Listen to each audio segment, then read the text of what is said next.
Algunos buscan la soledad y otros la evitan. Algunos se sienten solos estando acompañados. ¿Qué tan tenebroso puede ser quedarse solo o sola en ese mundo? Esa noche hablaremos sobre el miedo a la soledad desde los estudios de Fernando Leiva en Lima para todo el mundo. Esto es Noche de Psicoterapia. ¡Comencemos!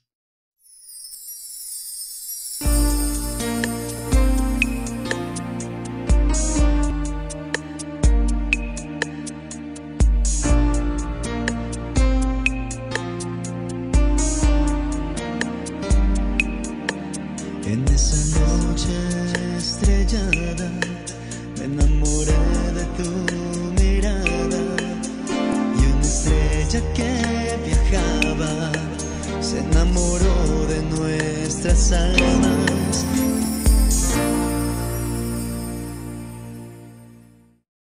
Buenas noches, mis queridos amigos. Muchas gracias por estarme acompañando en esta nueva entrega. El día de hoy un tema también especial, un tema que va a ayudar muchísimo porque tiene que ver precisamente con este miedo a la soledad. Pero primero vamos a definir qué es miedo, qué es soledad. Si realmente tú estás atravesando ese miedo a la soledad, tal vez es pánico, ¿eh? Porque el miedo es una respuesta natural adaptativa ante un peligro inmediato. Nos ayuda a adaptarnos a una nueva realidad. Esto ocurre cada vez que hay un evento peligroso, ¿ya? Pero ojo, el miedo debe ser real. El peligro, la amenaza debe ser real para hablar de miedo.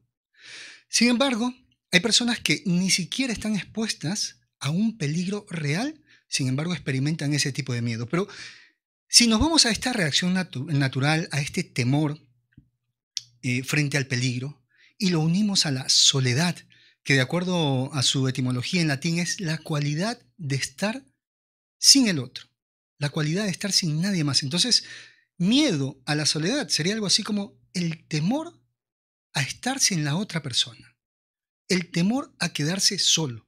¿Y por qué ocurre esto? ¿Por qué muchas veces identificamos la soledad como un peligro, como aquel peligro que genera miedo? Porque hemos aprendido a vivir acompañados.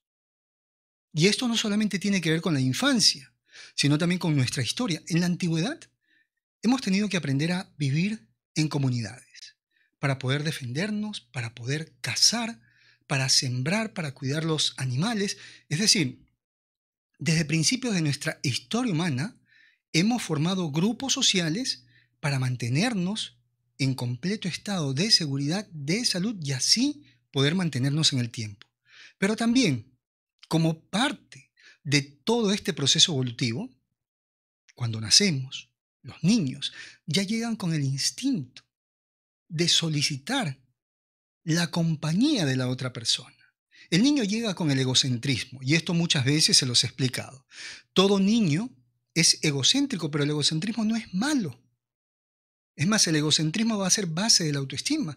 Pero miren, si utilizamos este término, egocentrismo, que indica que todo va a girar alrededor del yo, del ego, el niño viene con ese dispositivo ¿para qué? Para que lo cuiden, para que lo protejan, para que lo alimenten. Imagínense un niño que en ese momento no exige el cuidado, la atención de los demás. ¿Y cómo el niño exige ese cuidado? No hay nada que llame más la atención, incluso dicho por muchas madres, no hay nada más estresante que el llanto de un recién nacido. Pero el niño no hace eso porque quiera incomodar, porque quiere estresar a sus padres, no, porque está llamando la atención, es una manera de sobrevivir en comunidad. Entonces, parte de nuestra historia, parte de nuestra vida, es precisamente vivir así, vivir acompañado, vivir junto a la otra persona. Pero hemos confundido ¿qué cosa? La compañía con dependencia. Porque muchas veces la persona no se convierte en un compañero de vida, sino que se convierte en la otra parte, en la media naranja, en el alma gemela para poder vivir. Entonces, el miedo intenso a la soledad es el miedo a no sobrevivir sin la presencia de la otra persona. No es tan malo. ¿Ya? El miedo no es tan malo. ¿Por qué?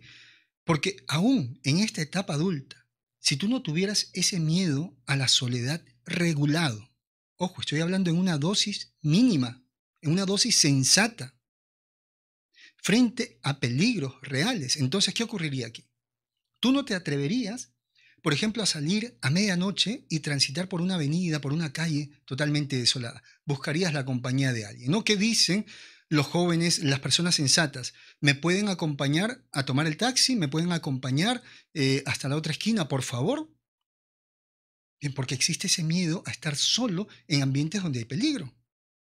Imagínense una persona que no tenga ese miedo dosificado, regulado a la soledad, emprendería tal vez aquellas aventuras, aquellos viajes en solitario y quién sabe a cuánto peligro podría estar expuesto. Pero la soledad, para hablar de la soledad hay que hablar también de sus dimensiones.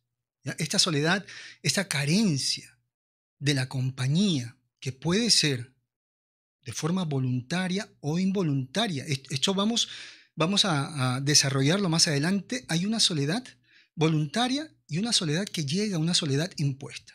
Pero esta soledad tiene dimensiones. Hay una soledad real que llamamos la soledad objetiva, ¿no? Por ejemplo, en este momento estoy solo. Eso es objetivo. Aquí en el estudio me encuentro solo. Eso es real. Pero no necesariamente me siento solo. Entonces hay dos dimensiones, una objetiva y una subjetiva. ¿Cómo sería esa soledad subjetiva? Es lo que interpreta cada persona de la soledad que está viviendo. Por ejemplo, en ese momento, si yo estoy solo, puedo interpretar que me siento bien haciendo la transmisión, pero de repente puedo decir cuánta falta me hacen las personas, cuánta falta me hacen mis asistentes. Entonces, hay una soledad subjetiva, que es la interpretación, que es sentirse solo. Ahora, hay personas que se sienten solas estando acompañadas, que eso también es interesante, porque por ahí está la frase tan antigua que dice, no hay peor soledad que estar al lado de una persona que te hace sentir solo. Pero también tenemos en esta soledad objetiva un ejemplo, ¿no?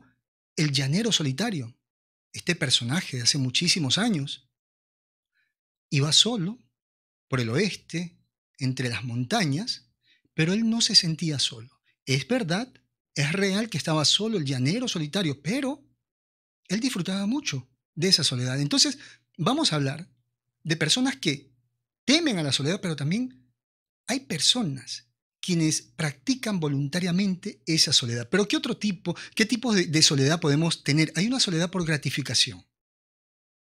¿Ya? Puede ser una soledad placentera o puede ser una soledad que no es placentera.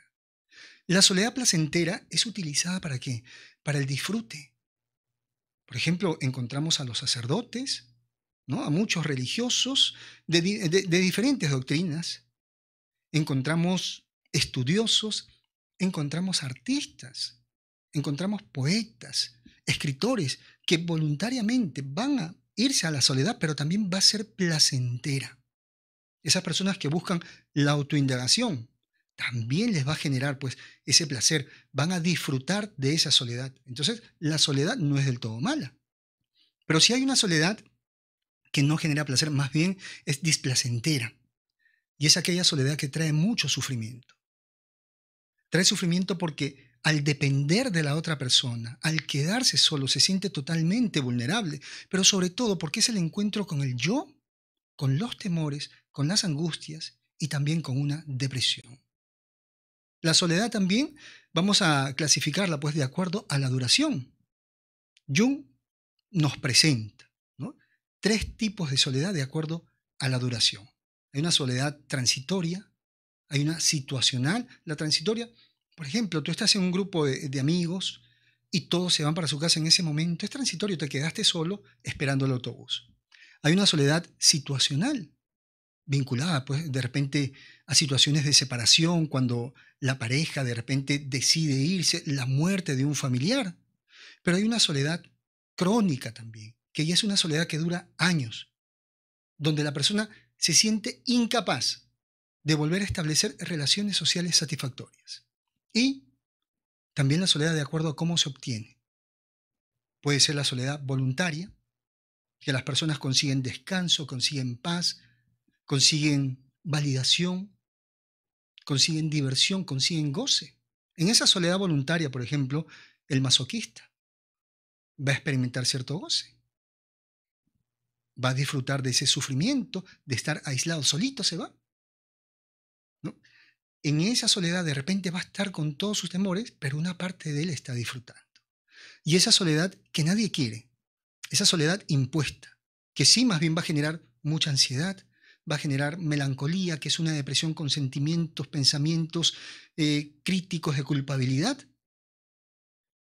Estoy solo porque fui una mala persona, porque fui mala pareja, el deprimido, ¿no? Esa sensación de depresión en esa soledad impuesta, que no puede renunciar a ese pasado. Y también se vive muchísimo aburrimiento. Y hablemos pues de esta soledad impuesta, que es a lo que todo el mundo le teme, porque no se busca. No es una soledad que las personas busquen, que las personas digan, voluntariamente me voy a la montaña, voluntariamente me voy a encerrar en mi casa. No, es una soledad impuesta por diferentes motivos, pero que van en contra de lo que la persona quería vivir.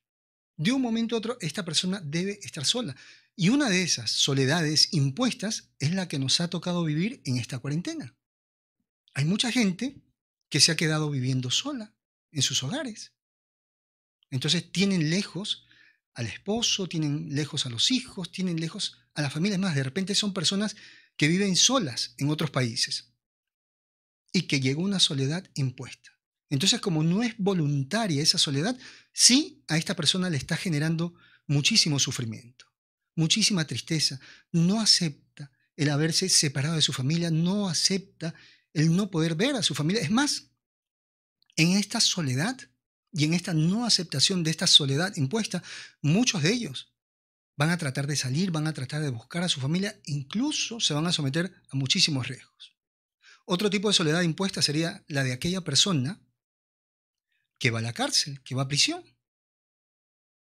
Algunos, bueno, pues hay una causa, otros tal vez por calumnia, y son procesos muy dolorosos, pero sí, este encarcelamiento pues, precisamente está establecido dentro de la sociedad, ¿no? Como un elemento para poder corregir la conducta de esa persona. ¿Qué otro tipo de soledad tenemos, no? Cuando la persona en casa se siente sola. Los hijos, porque los padres trabajan mucho. Es una soledad impuesta. Ellos no buscan estar solos, sino que los padres tienen que ir a trabajar y los dejan solos, o tal vez la pareja. Tiene de repente un esposo, una esposa que trabaja mucho y todo el día está solo en la casa, todo el día está de repente mirando televisión, navegando en internet, pero está experimentando esa soledad impuesta porque él no quería eso, ni siquiera cuando se casó pensaba que su vida iba a ser así, pero le tocó vivir esa experiencia. También tenemos a las víctimas de bullying, las víctimas de mobbing, que es el acoso laboral. Bullying es el acoso escolar. Entonces, dentro de estos procesos que utilizan los acosadores, es precisamente alejar a la víctima, para que la víctima no pueda pedir ayuda. ¿No? Vemos en el colegio cómo el acosador moral, así se llama el que practica el bullying o el mobbing dentro de las empresas, acosador moral, y aloja dentro de sí la perversidad, una estructura perversa, es decir, disfruta del sufrimiento que está viviendo la otra persona. Entonces, este acosador moral le va a imponer la soledad.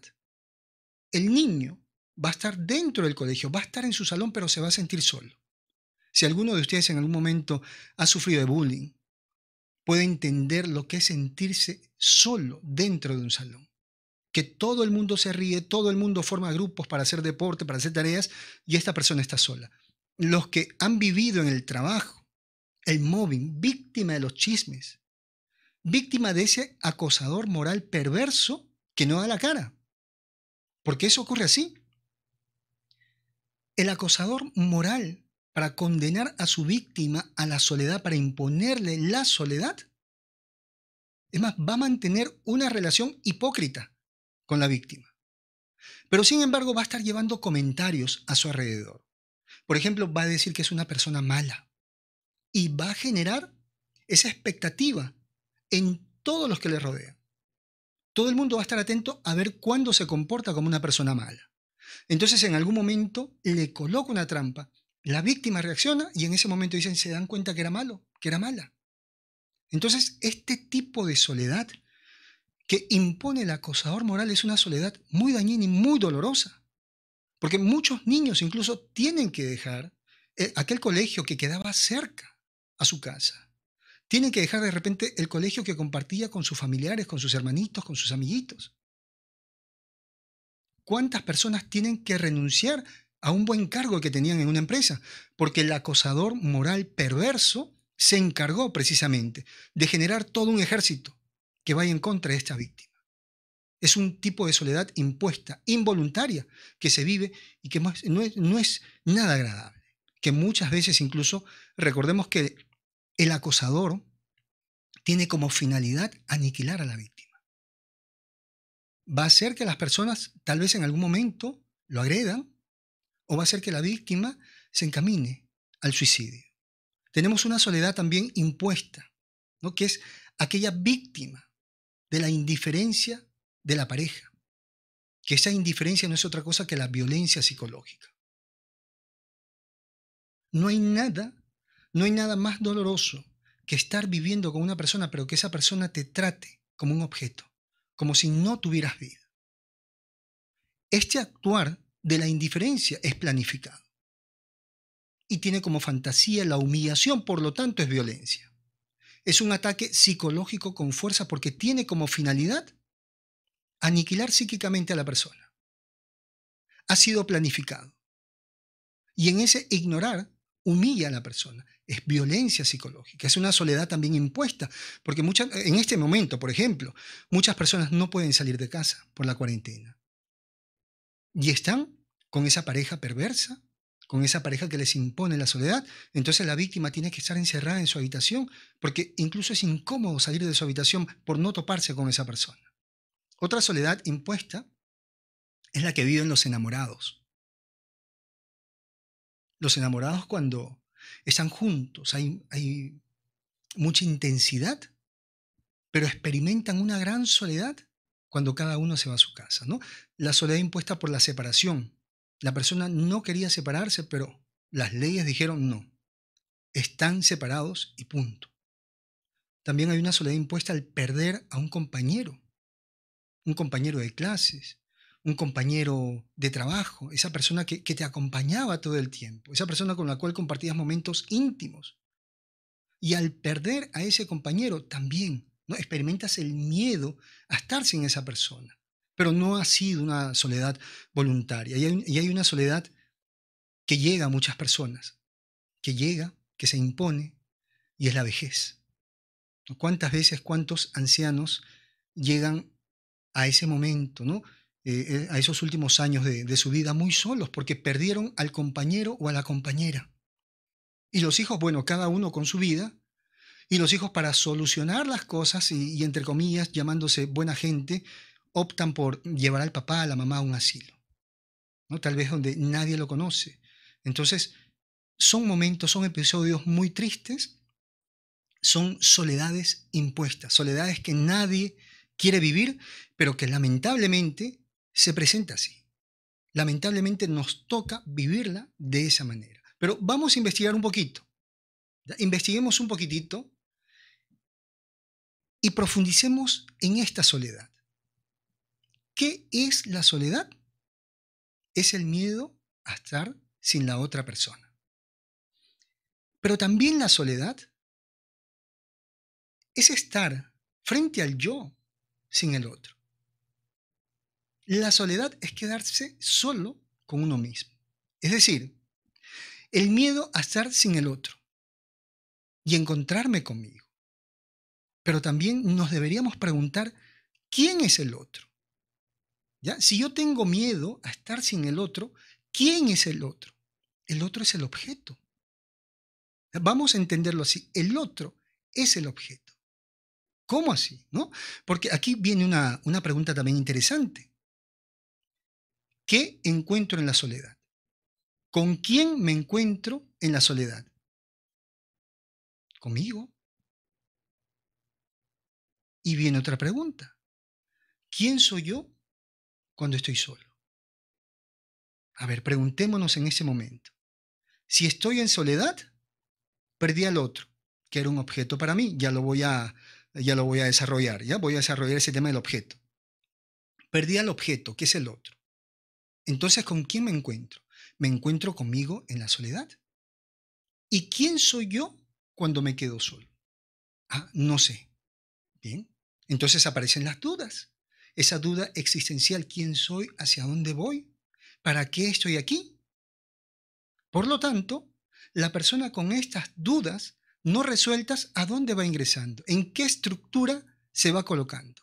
En la estructura neurótica. Esas dudas lo llevan ¿a dónde? A la obsesión y por lo tanto a vivir una gran angustia. Ahora, cuando me encuentro conmigo, también voy a darme cuenta si mantengo una buena relación conmigo o si hay conflicto. Porque de repente no me he puesto de acuerdo con mis ideas. Es más, ni siquiera tengo normas.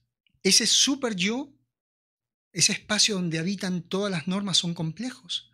Por lo tanto, la persona en esa soledad llena de complejos no se tolera, no se acepta. Entonces, qué importante, cuando le tenemos miedo a la soledad, no solamente tememos a estar sin el otro que considerábamos un objeto, sino que tenemos miedo a estar con nosotros mismos, porque somos unos desconocidos, porque no sabemos quiénes somos, nos angustiamos, nos obsesionamos porque no tenemos esa respuesta de quiénes somos, pero también por otro lado porque nos encontramos con nuestros propios conflictos, con el propio rechazo de ese super yo tirano, sádico, que nos limita todo el tiempo.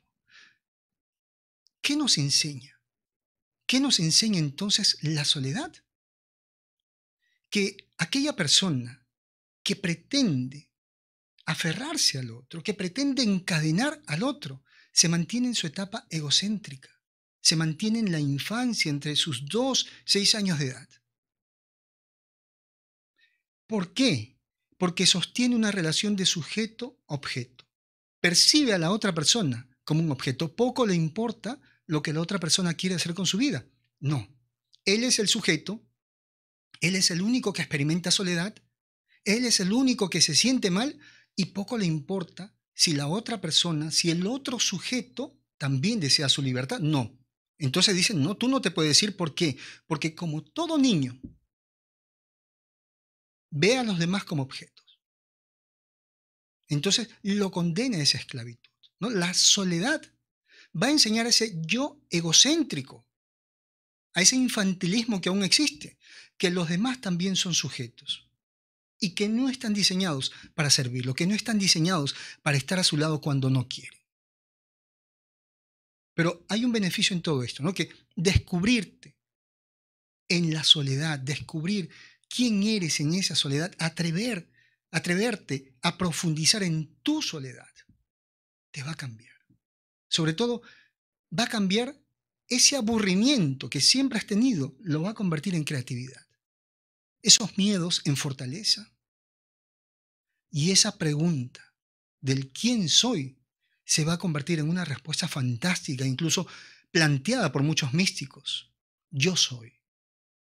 Poder estar a solas, tener la capacidad de estar a solas, va a convertir la duda del quién soy en el yo soy. Ahora, hay personas que se sienten solas y que temen a la muerte. Y esto es algo que lo hemos visto muchas veces cuando hemos estado frente a un paciente, ¿no? que ha estado grave, un paciente hospitalizado. Las personas que se sienten solas temen a la muerte. El miedo y la muerte están relacionados. ¿Por qué? Porque ambas personas, el que tiene miedo a la soledad, el que tiene miedo a la muerte, consideran que no han vivido lo suficiente y que no han podido disfrutar de la mayor riqueza que hay en este mundo, que es la compañía del otro.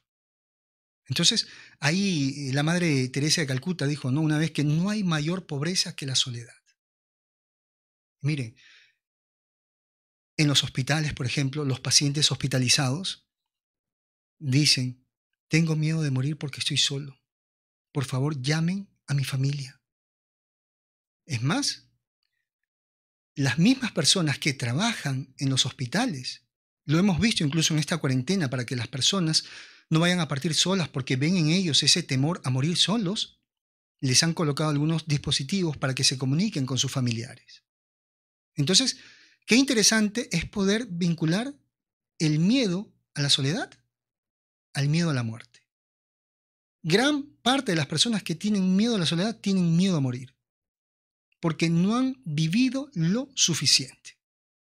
Vamos a hablar acerca de las causas que generan el miedo a la soledad, ¿no? Primero, el miedo a la soledad se adquiere a la infancia, así como ese egocentrismo natural en el niño, en el infante, que hacía que todos sean objetos que giren a su alrededor para cuidarlo, ¿no? También ese miedo a quedarse solo se va a adquirir, se va a aprender en la infancia. Todo niño, todo niño se aferra a la madre, todo niño se aferra a un cuidador para poder sobrevivir. Es la naturaleza que todo ser humano tiene en su infancia. Quien teme a la soledad, teme a no sobrevivir si es abandonado. ¿Por qué? Porque en ese abandono, primero, que está en estado de indefensión. ¿Y por qué? Porque no ha recibido las herramientas para poder sobrevivir. Esas herramientas que debieron entregarle en la infancia. Entonces ya el niño, cuando no recibe esas herramientas, esa protección, ese cuidado, ese niño empieza a crecer con ese miedo a la soledad. Y aquí, a manera de ejemplo, tal vez comentarle que los objetos, recordemos que el centro de esa vida en el niño, ¿no?, es él mismo como sujeto. Mamá, papá, los hermanos, todos son objetos. Entonces, los objetos, en cierta manera, deben alimentar al sujeto. Los objetos están diseñados, regados, y empiezan a girar alrededor de la criatura. ¿Para qué? Para alimentarlo. ¿Y con qué lo van a alimentar? Con los significados. El niño necesita estar solo, pero en presencia de los objetos. Aunque esto suene contradictorio, estar solo pero en presencia de los objetos tiene mucho sentido. Por eso le dije, vamos a investigar. Ese niño, ese pequeñito, necesita estar solo como sujeto. No hay más sujetos en su mundo. Es su naturaleza. Necesita estar solo pero en presencia de los objetos que lo van a llenar de significados. ¿Qué significados? Te amo tanto. Qué lindo que eres, qué inteligente, qué valiente, qué fuerte, qué bueno. Ese niño va introyectando todo ese alimento afectivo, ese sustento afectivo, va introyectando esos significados, hasta que en algún momento ya está dentro de él y por fin puede estar solo, sin la presencia del otro, sin la presencia de los objetos. ¿Por qué? Porque al momento de llenarse, de estar satisfecho esa criatura con los significados que los objetos le han dado, los objetos se liberan y se vuelven sujetos. Entonces el niño ya comienza a relacionarse socialmente. Ya el niño puede estar solo porque entiende que mamá y papá tienen que trabajar, que mamá y papá tienen que dormir solos en su habitación en la noche.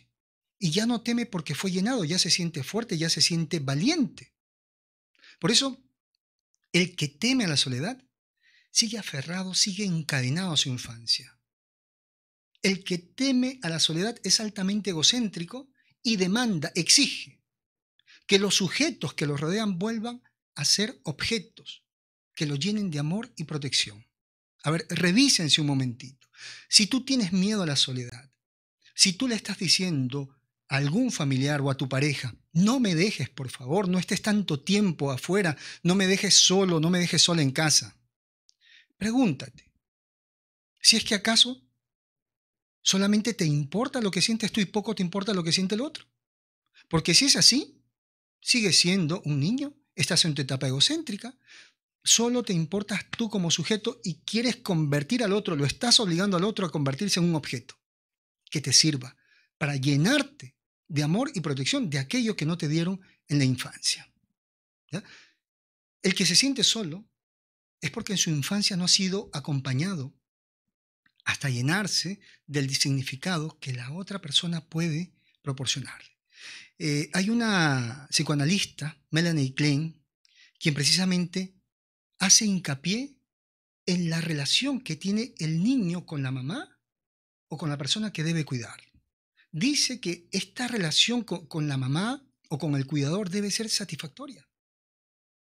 Debe llenarse tanto del alimento y del afecto de la mamá que en su etapa adulta podrá mantener relaciones sanas y va a poder confiar en los demás. Va a poder liberarse de ese infantilismo y va a poder ser una persona independiente. Eso lo dijo la psicoanalista Melanie Klein. Pero también tenemos a Winnicott, que era un pediatra, era un psiquiatra, era psicoanalista también, quien en una de sus obras plantea que la capacidad de estar solo es un signo de madurez. Miren lo que dice Winnicott, ¿no? La capacidad de estar solo es un signo, es un indicador, es un rasgo de madurez. Pero esta madurez, para que la persona madure y pueda estar sola, pueda vivir en esa soledad, depende de qué? Depende de un ambiente bueno para el niño y depende de objetos buenos. Nuevamente nos vamos al término objetos, personas que rodeen al niño que sean buenos. El ambiente, que no le falte calor, que no le falte protección, que no le falte una camita donde dormir, que no le falte el alimento. Y sobre todo, que los objetos mantengan una buena relación entre sí. Eso lo dice pues este pediatra y psiquiatra Winnicott. Pero también vamos a entender que mucho cuidado sobre protección es malo. ¿Por qué? Porque este amor que brinda el cuidador o la mamá debe ser un amor sano que genere independencia. Y para esto se necesita presencia, alimento afectivo, ¿ya? Alimento, ¿no? Nutritivo, pero también se necesita distancia, pero no abandono. ¿Ya? Un amor sano en la formación de la criatura, así como necesita de la presencia, también necesita distancia, pequeñas pausas en la interacción, pero jamás abandono. Entonces, la madre o el cuidador o la cuidadora debe ausentarse con cariño, debe dejar que el niño aprenda a vivir solo usando aquello que tenga. Pero imagínate alejarte de un momento a otro, que tu criatura despierte solo en casa. ¿Cuántos padres por salir a trabajar, por salir a encontrarse de repente con la pareja, hay un momentito, está durmiendo y le ponen llave al niño, llave a la habitación y se van? Eso no es distanciarse amorosamente, eso es abandonar a la criatura, porque imagínate, ese niño se despierta y lo primero que dice es que me dejaron solo, me abandonaron, estoy indefenso.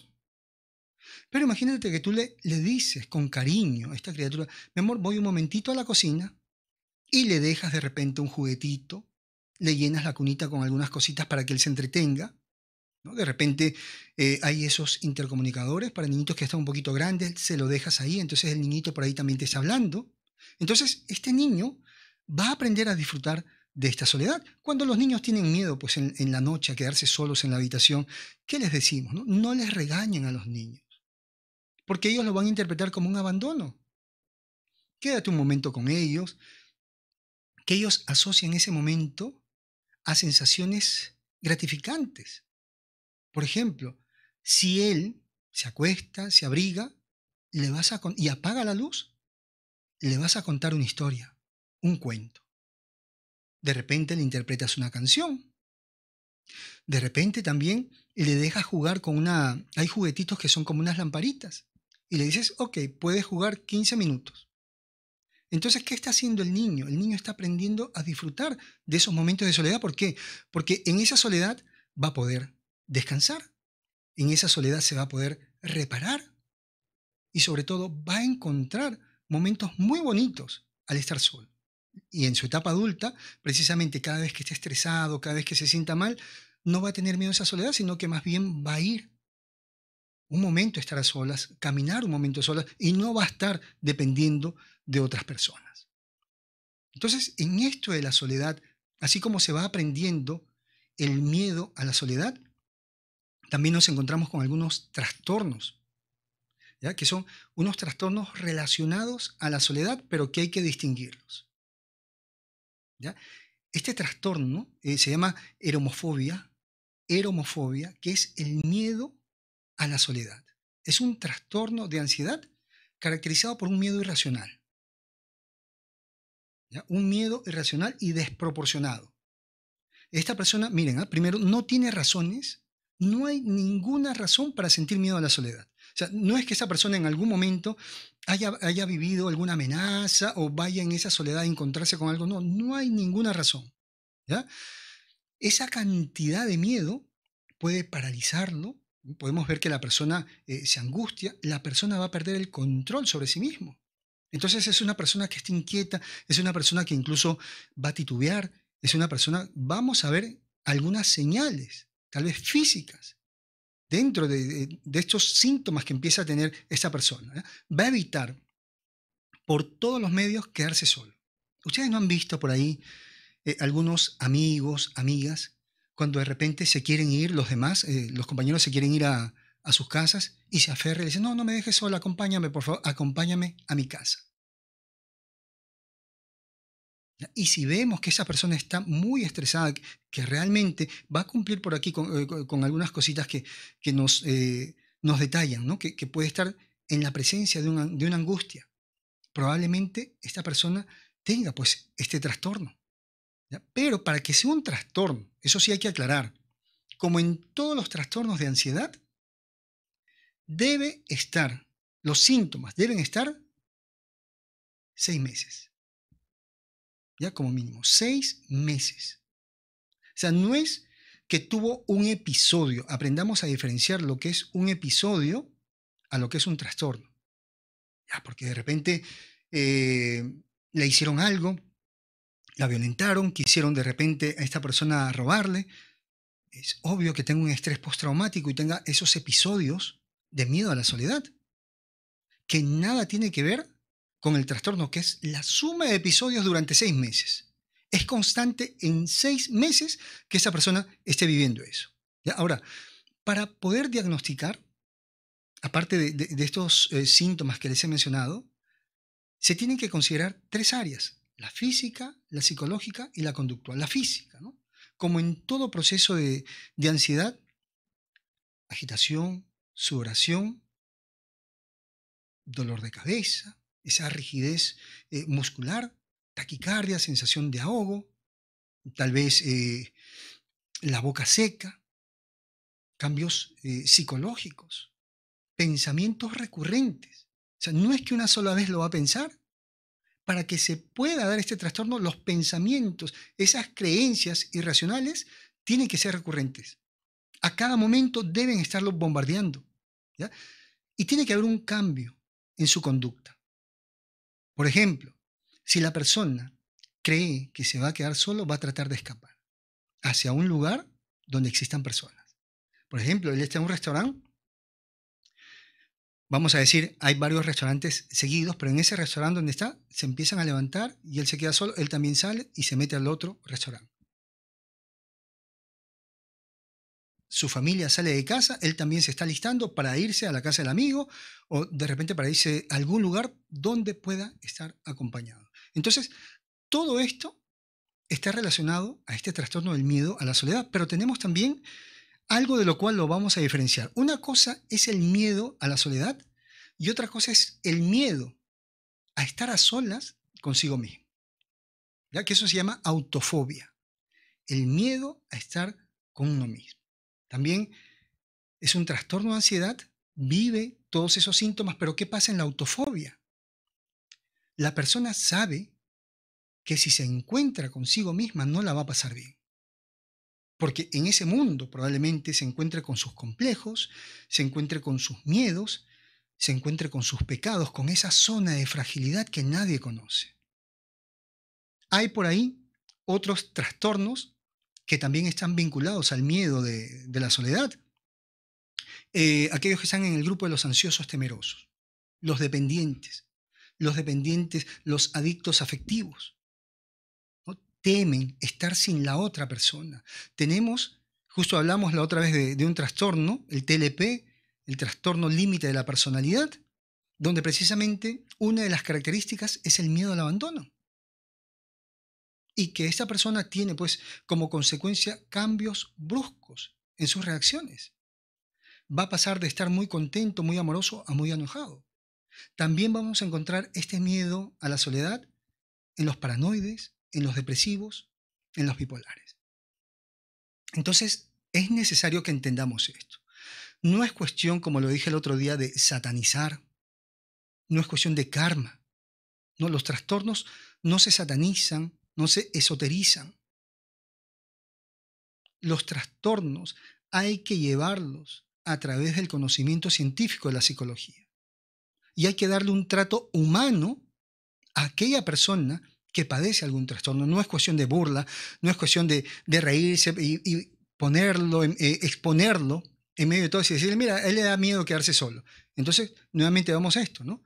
¿Cuántas personas se burlan de los familiares, saben que algo les da miedo y lo hacen a propósito para reírse? Mira, un familiar que tenga una patología no es cuestión de burla. Y si tú te burlas de los miedos que tiene una persona, déjame decirte que eres perverso, que eres sádico o que eres sádica. Que estás practicando muy sutilmente el sadismo con el prójimo y tristemente con un familiar. Si tú ves a alguien que tiene algún problema, algún miedo, haz un acto humano, apoya, no estorbes, no critiques. Y si no sabes cómo ayudar a esa persona, bríndale el acceso a algún profesional de la salud mental, si realmente valoras a esa persona. Hagámonos otra pregunta aquí, ¿ya?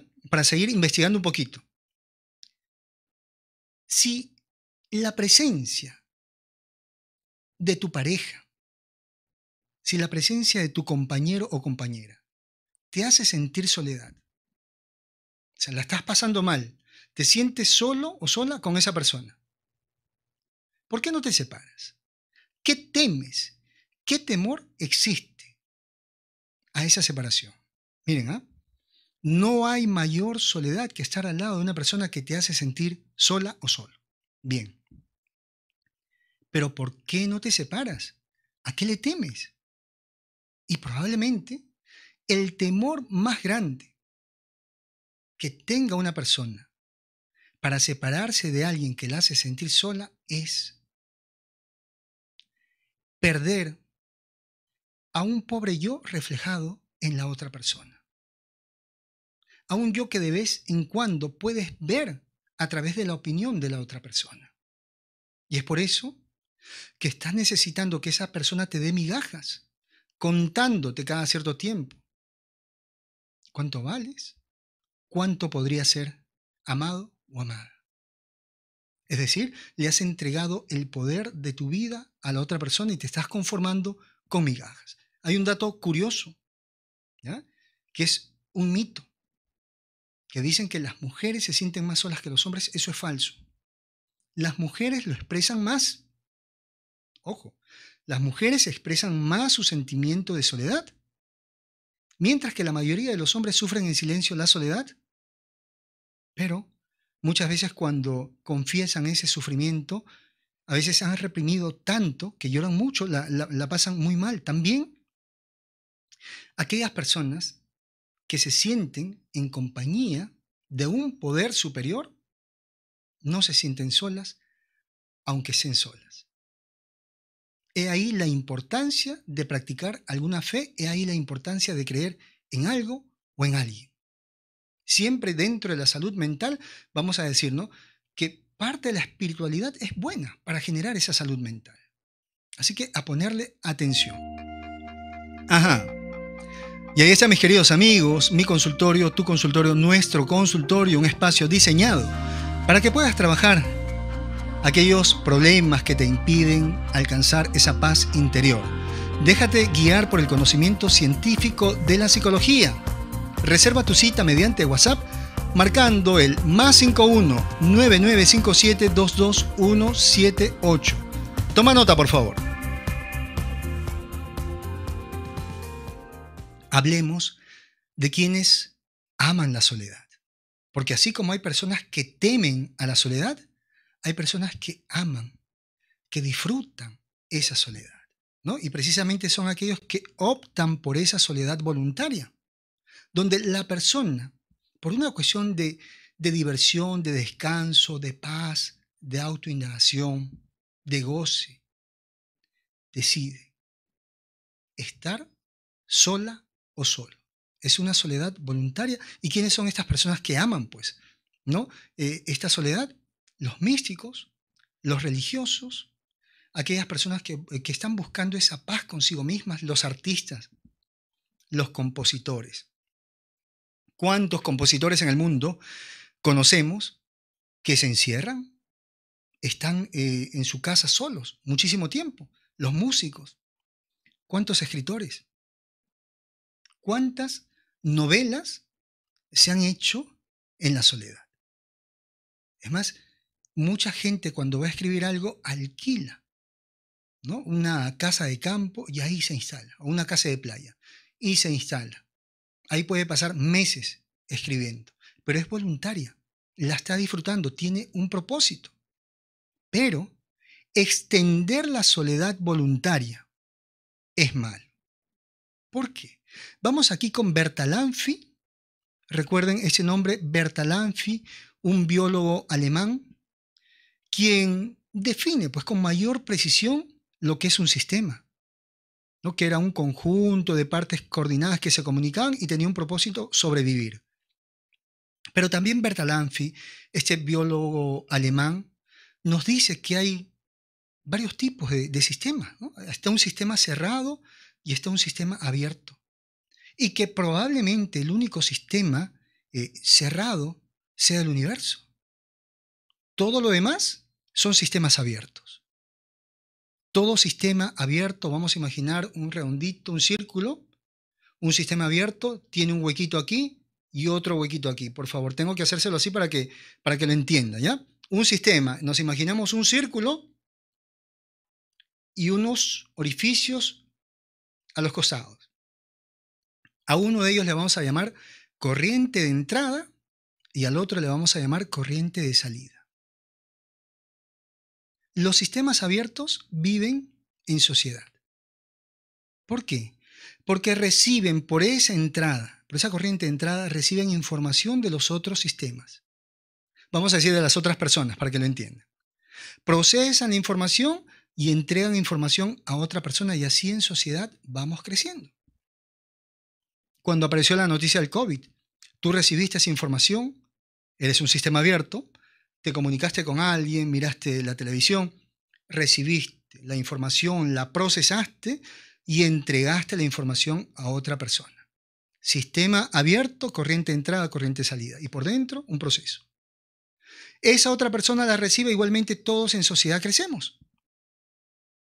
¿Qué pasa cuando una persona es un sistema cerrado, está en solitario, abusa de esa soledad?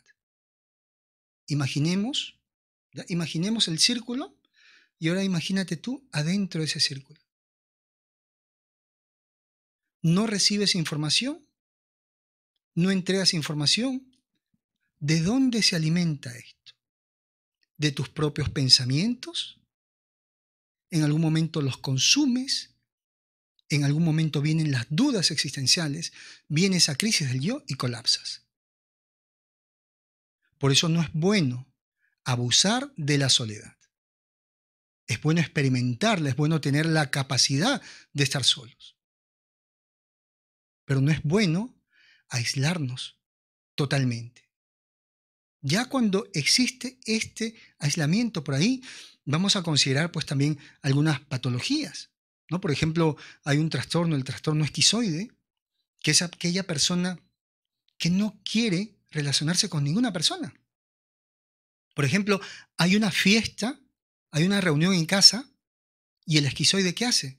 Se esconde en la habitación. Hay que llevarle la torta, los bocaditos a la habitación y él no quiere salir.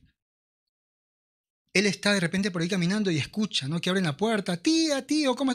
Corre a la habitación. ¿Ya? Esa persona que todo el tiempo está encerradita se llama así esquizoide.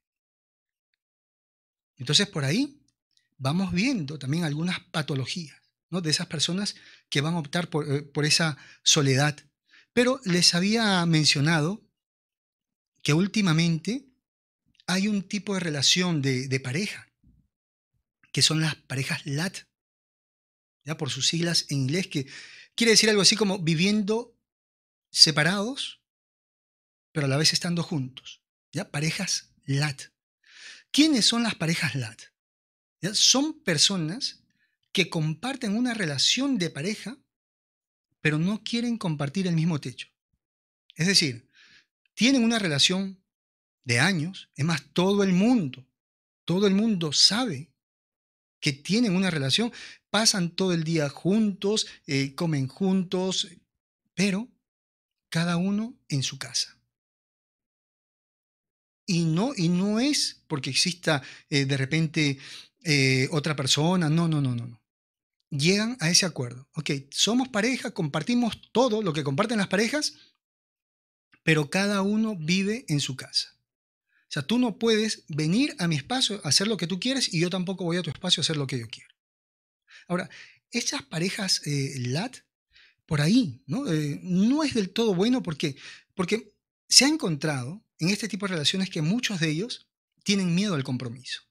Son personas que optan a este tipo de relación por miedo a asumir un compromiso, pero también se ha encontrado que estas personas padecen una gran dependencia al hogar, lo que en muchos países se llama mamitis o papitis. Entonces, estas personas, por no abandonar el nido, prefieren ser pues una pareja LAT. Otros optan por este tipo de relación por una mala situación económica. Porque de repente consideran que estando con esa persona van a tener pues que gastar igual que gasta la otra persona, van a tener que nivelarse el estilo de vida de la otra persona. Y otro motivo más podría ser las dudas sobre la conducta que tiene la otra persona. Entonces ahí estamos hablando de qué cosa? De deseo, de necesidad, pero no la ama.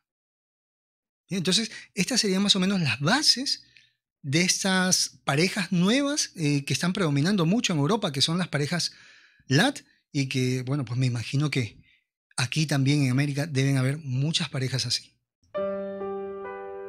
Y cuando escuchamos ese fondo musical, recordamos que la distancia no es impedimento para que puedas acceder a las sesiones de consejería psicológica con quien te habla, Fernando Leiva, psicólogo. Pide tu cita a través del WhatsApp si vives en Perú, marcando 9957-22178. Si vives en el extranjero, tienes que marcar más 51-9957-22178. Recuerda que tu sesión de consejería psicológica la puedes hacer a través de WhatsApp, Skype, Viber, Imo o por el mismo Messenger. Toma nota, por favor.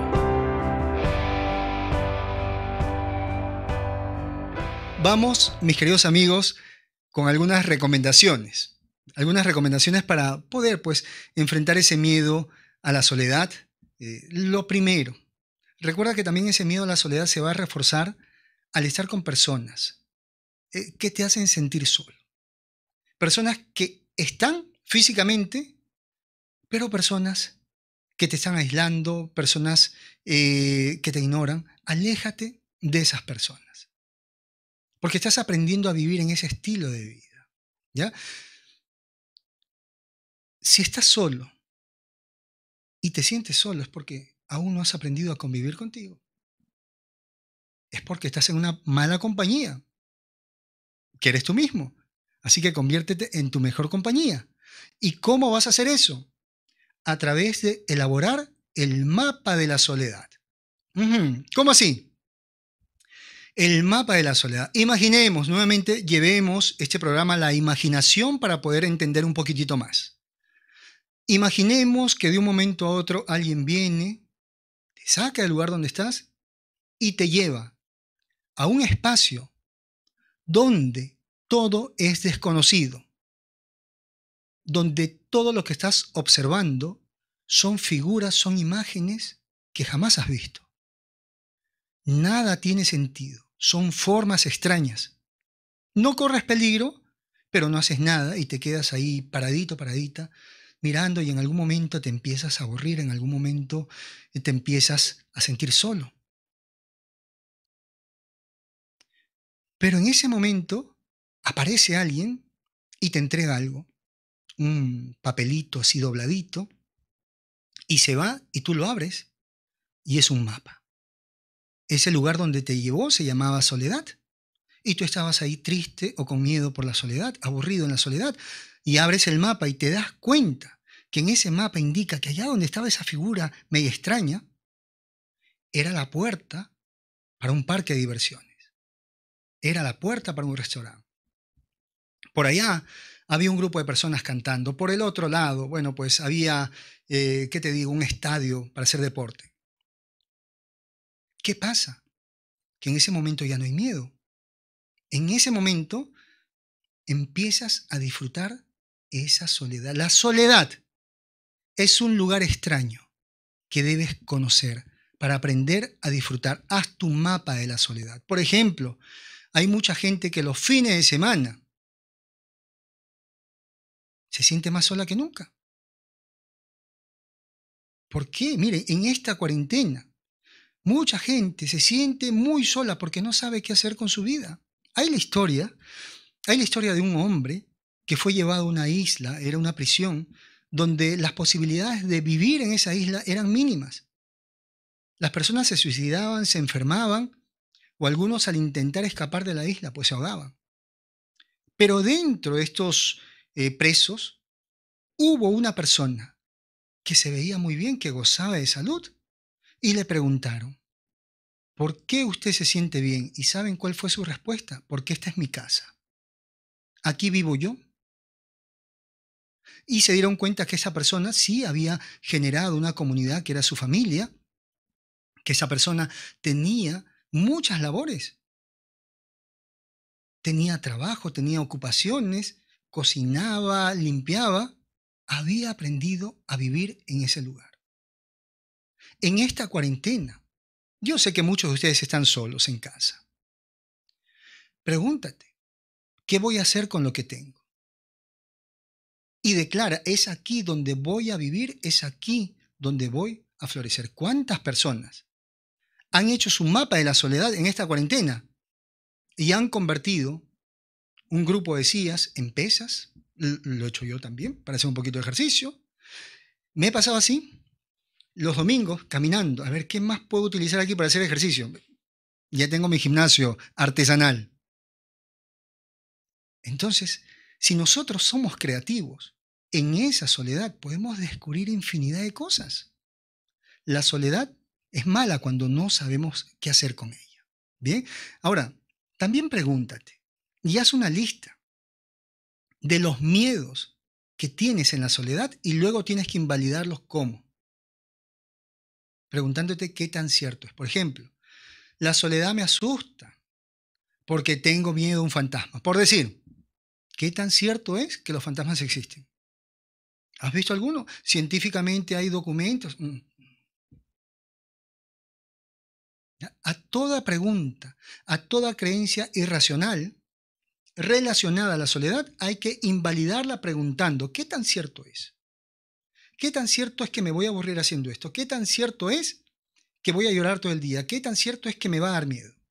Bien, y para aprender a sobrevivir, pues amigos, en este mundo, debemos estar preparados para esos momentos en solitario.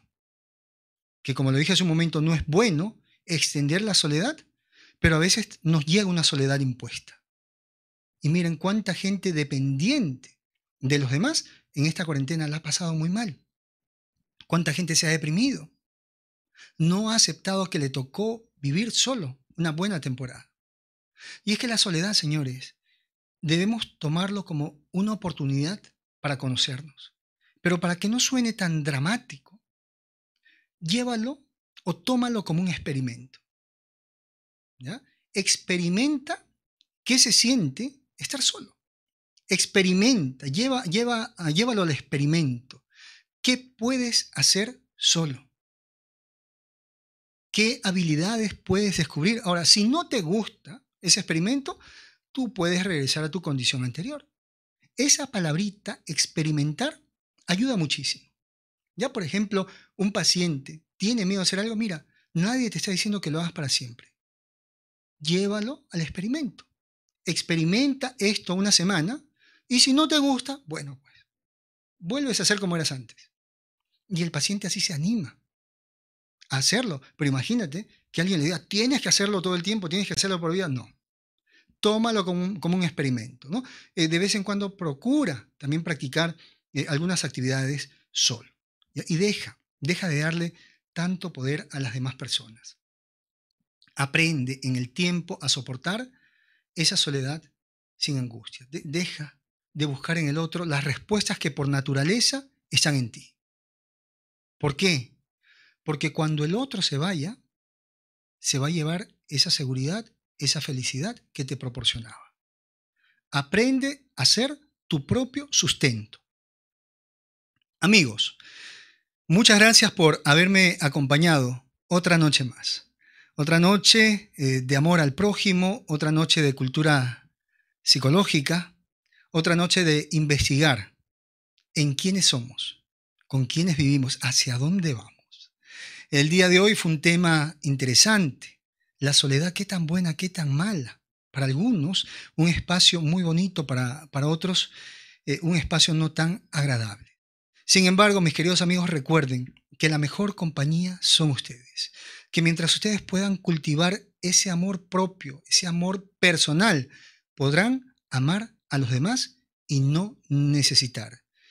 Permítete florecer en ese silencio interior. Es bueno de vez en cuando mirar hacia adentro, conectarte contigo mismo y florecer, darte cuenta lo grande, lo maravilloso y sobre todo descubrir ese potencial humano que tienes. Nos preparamos entonces, mis queridos amigos, desde aquí, desde mis estudios. Un abrazo grandísimo, bien fuerte para todos ustedes y ese besote desde el alma. Se me cuidan, descansen, abríguense por favor, ya en Perú está haciendo un poquito de frío y los que viven en alguna zona caliente, bueno, no se abriguen tanto. Disfruten la noche, que Dios bendiga sus sueños. Hasta la próxima semana. Chao.